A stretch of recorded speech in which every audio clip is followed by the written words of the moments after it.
Intercept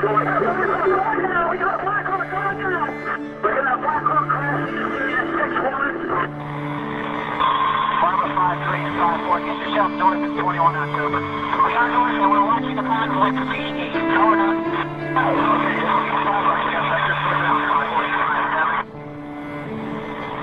Romeo 64, Air Force 64. Give me a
What's up, guys? So in today's video, we're going to be taking a look at this Black Hawk Down clone. It's based off of the Colt 723, the one that Delta Force used in Mogadishu. And we're just going to be going over the build and kind of showing you all the parts that kind of make this thing what it is. And yeah, so I guess obviously growing up with the movie Black Hawk Down, always that kind of fascinated me, and then kind of learning the history behind all this.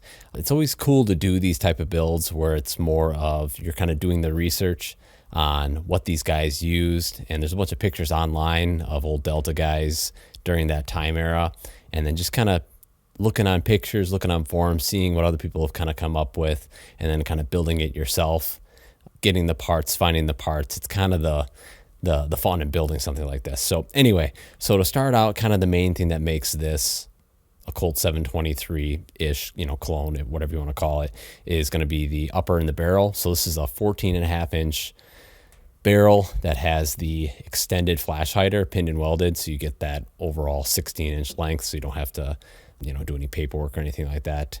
So that's kind of the upper setup. And then it's the C7 upper. So it's the fixed carry handle with the A1 rear sight on it. And then it has the skinny handguards. So the later M4s kind of had those thicker handguards. The earlier versions kind of had the skinny handguard, which is correct for this. And I kind of actually like the skinnier handguard. So I purchased the upper by itself. That was from TNTE. And so basically you just buy the upper, and came with a bolt carrier group, charging handle. So all that's kind of like the start of it. And then just the little bits and pieces we'll kind of go over here. So start out with the light setup. So this is the Surefire 6P. This is not like a clone correct flashlight, but it is a 90s era light, which is nice and kind of gives it that same look. And I found this one on eBay, and then the guy who I bought it from had swapped out the emitter to an LED one. The original ones are incandescent, very dim, and so this is actually, it's got the look, but then kind of the performance of a little bit nicer setup. So the mount that holds the flashlight to this barrel mount is just a 1-inch flashlight ring mount. Got it off of eBay. Same thing with the barrel clamp mount. It's just another eBay item.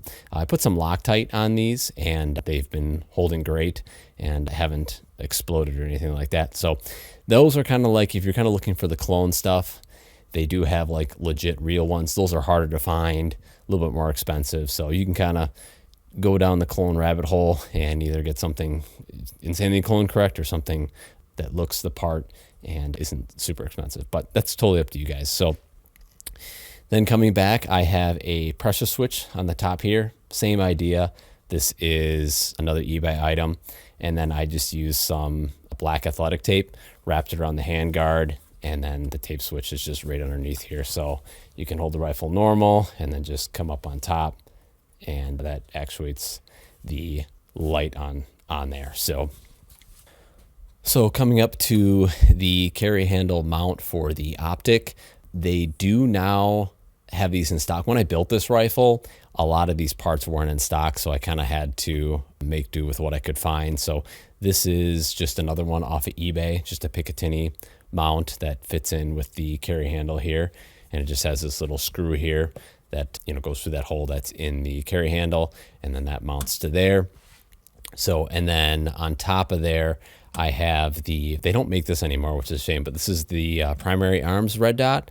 They don't make this anymore, but there are a bunch of similar type optics. I think Vortex makes one, but I think it's the Strike Fire or something like that. But there's a bunch that are kind of similar. This one actually looked really similar to the Aim Point. Obviously, the Aim Point is the clone correct one, but you know, for a fun clone build, I didn't really feel like spending that much on an older optic. But if you obviously want to go that route, you definitely can. And then this is I believe this is Vortex scope ring. So just does mount there. So that's kind of that setup there.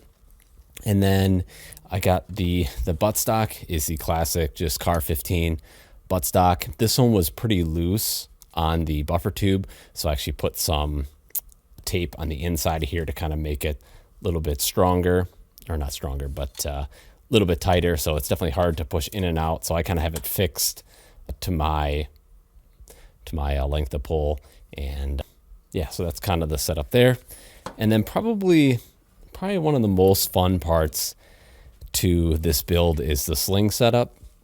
So, you know, before we had these quick adjustable slings, the Delta guys kind of figured this out on their own. So this end of the sling is just a standard sling setup, but the cool part is this setup here. So this is a Vietnam era Alice backpack shoulder strap, and basically you take apart the shoulder strap and you use this part, the adjuster part. So you have you can kind of tighten the sling up to you and relieve right there.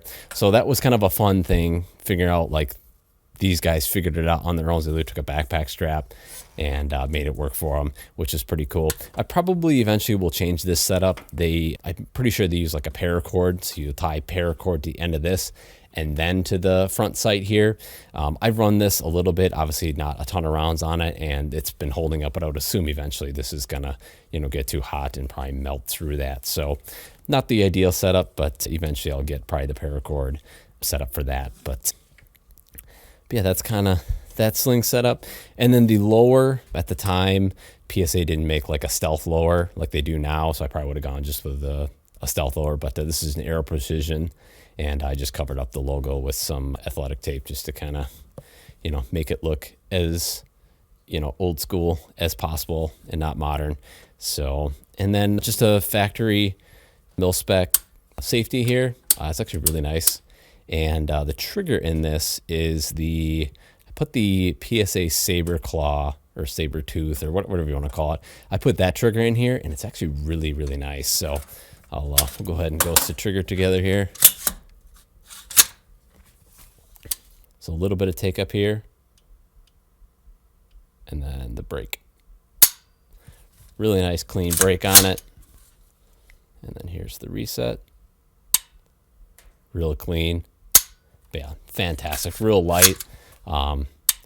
Very nice to shoot though. So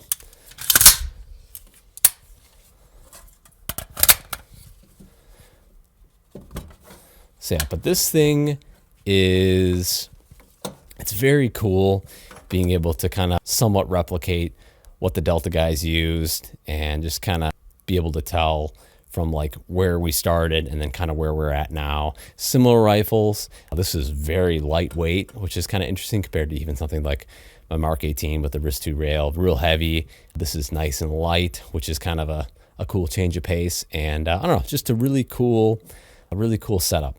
And shoots wonderfully. Really good balance on it. And